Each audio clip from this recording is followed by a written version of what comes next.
बार, फिर एक बार, अब की बार 400 पार।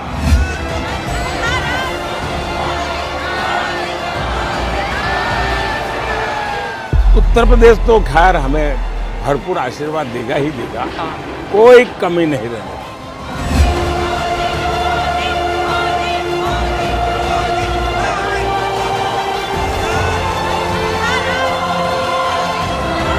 उत्तर प्रदेश की जनता ये परिवारवाद को स्वीकार नहीं कर सकती।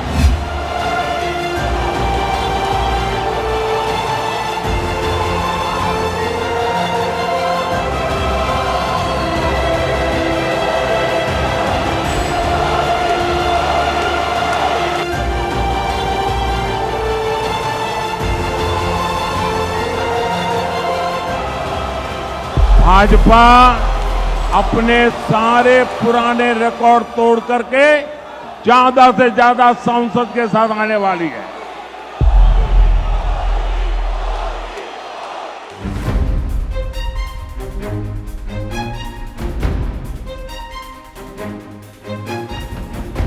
नरेंद्र मोदी की कहानी में बनारस कोई अनजान शहर नहीं है, वो अब काशी के वासी ही हैं।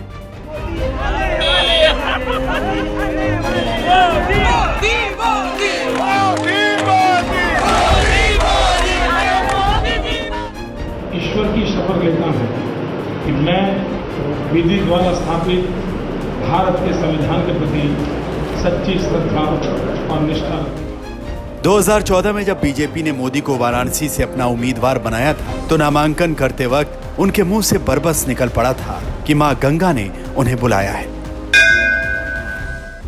न मुझे किसी ने भेजा है, न मैं यहाँ आया हूँ, मुझे तो मां गंगा ने बुलाया है।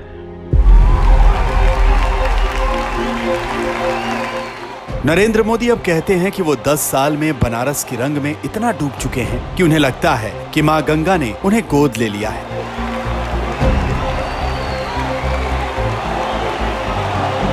आज 10 साल के बाद मैं पूरे भावुकता से कह सकता हूं, आज मुझे लगता है कि मां गंगा ने मुझे गोद लिया है। और संयोग यह है कि 2024 में उन्होंने जिस दिन नामांकन किया उस दिन गंगा सप्तमी ही थी।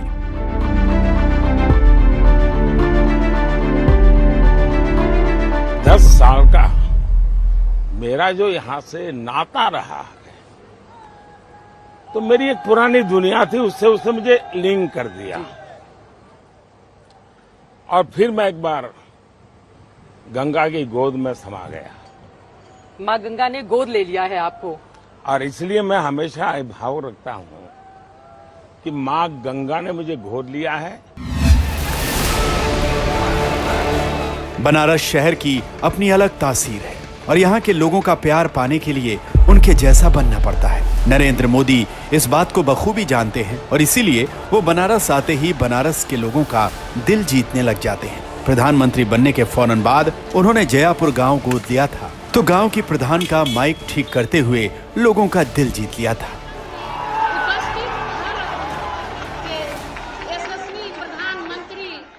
पूछे कि आपका नाम क्या है, आप ही गांव की प्रधान हैं? उनका मेरा नाम दुर्गावती देवी है, हम ही गांव की प्रधान हैं।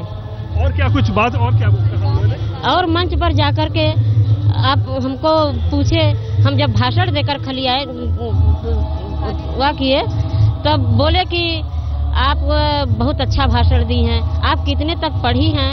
तो हम बोले कि मैं 8वीं तक पढ़े हैं।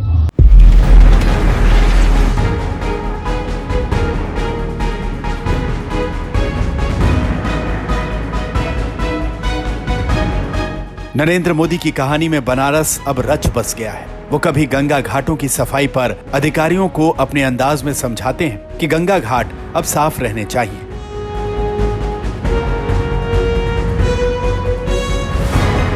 कभी पप्पू की अड़ी पर चाय पीने पहुंच जाते हैं और एक नहीं कई चाय पीते हैं।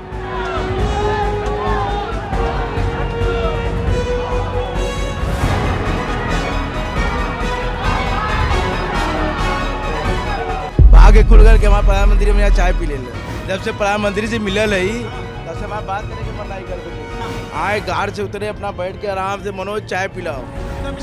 कभी बनारसी पान का आनंद लेने के लिए रुक जाते हैं।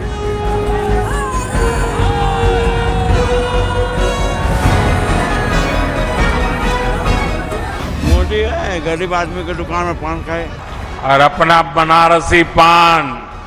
कभी रात में रेलवे स्टेशन का दौरा करने पहुंच जाते हैं। वहां लोगों की समस्याएं जानते हैं तो काम करने वालों का हाल चाल लेते हैं।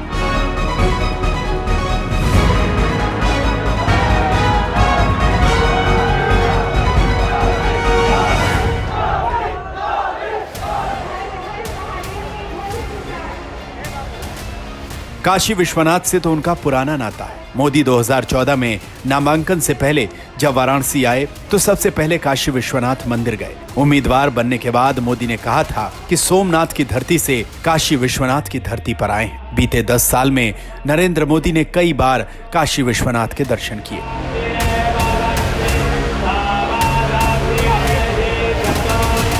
सबसे बड़ी बात यह कि उन्होंने काशी विश्वनाथ मंदिर में कॉरिडोर के निर्माण की ऐसी योजना को अमली जामा पहनाया जिसके बारे में सोचना लगभग नामुमकिन था।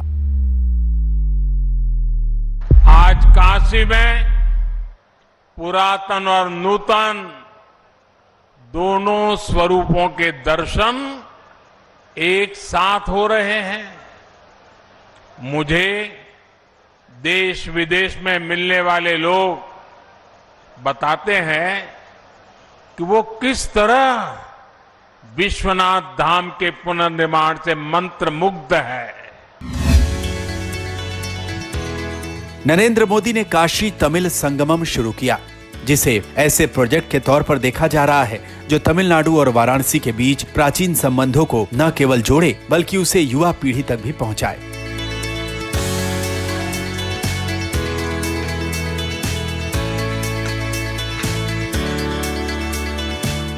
मेरे परिवारजनों, काशी तमिल संगमम ऐसा ही अविरल प्रवाह है जो एक भारत श्रेष्ठ भारत इस भावना को लगातार मजबूत कर रहा है।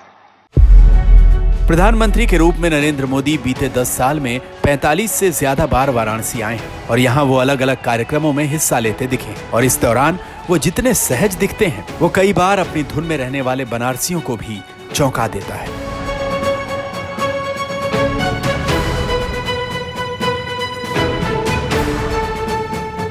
गिरगांव जब से आई है तो मेरे घर में इनकम आ गई है और इससे मैं बहुत खुश हूँ। घर में आप इतनी कमाई आप कर रही हैं जी, तो आपकी जरा दादागिरी बढ़ गई होगी। फिर ऐसा तो नहीं होगा मोदी जी ने घर में झगड़ा करवा दिया। आप तो बड़ा स्टार्टअप चलाती हो। सब दुखों की एक दवा गिरगांव।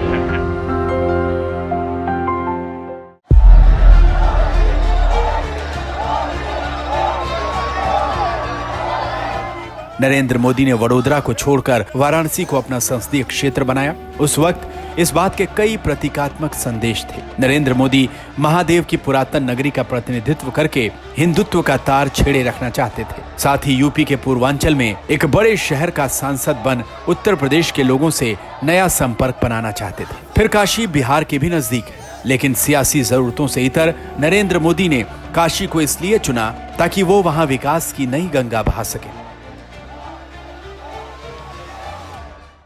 बिना प्राचीनता को में हस्तक्षेप किए बनारस का श्रृंगार जरूरी है और उन्होंने बनारस का श्रृंगार किया है। मुझे याद है कि जब नरेंद्र मोदी जी की नामांकन की रैली चल रही थी, उस समय जब मोदी जी बनारस से गुजर रहे थे तो उन्होंने ऊपर तारों का जंजाल देखा। मोदी ने पूछा कि तारों का जंजाल कैसा है, तो लोगों ने बताया कि इसी से बिजली आती है, लोग तार खिंचवाते रहते हैं, खींचते रहते हैं, हो जाता है। तो उन्होंने सबसे पहला काम जो बनारस में किया है वो काशी की सड़कों से तारों का जंजाल हटाया। बनारस आने वाले ये लोग अपने साथ बनारस के हर परिवार के लिए आय के साधन ला रहे हैं। यहां आने वाले पर्यटक रोजगार के, स्वरोजगार के नए अवसर बना रहे हैं।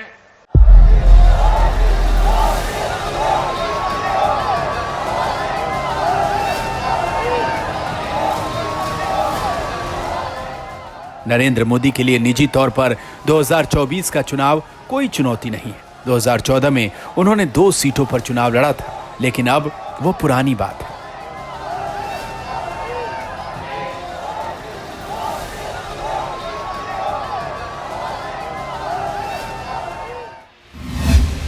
– 2014 के चुनाव में नरेंद्र मोदी ने अरविंद केजरीवाल को 3,37,000 वोटों के भारी अंतर से हराया था और 2019 में तो आलम यह था कि 64% वोट नरेंद्र मोदी को ही मिले।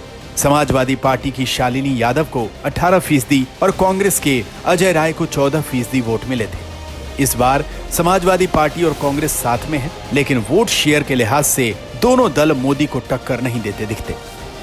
चर्चाओं पर विराम लगाइए, मोदी के अलावा कोई नहीं है, बाकी जो है सब जमानत जब्ती की तरफ बढ़ रहे हैं। अरे अब बनारस में चुनाव ही नहीं है, बनारस में एक तरफा चुनाव है, केवल मोदी और कोई नहीं है। मैं कहना चाहूंगा पूरे विपक्ष से, दम मारो दम, मिट जाए गम, सुबह और शाम नारे व्याकुल मई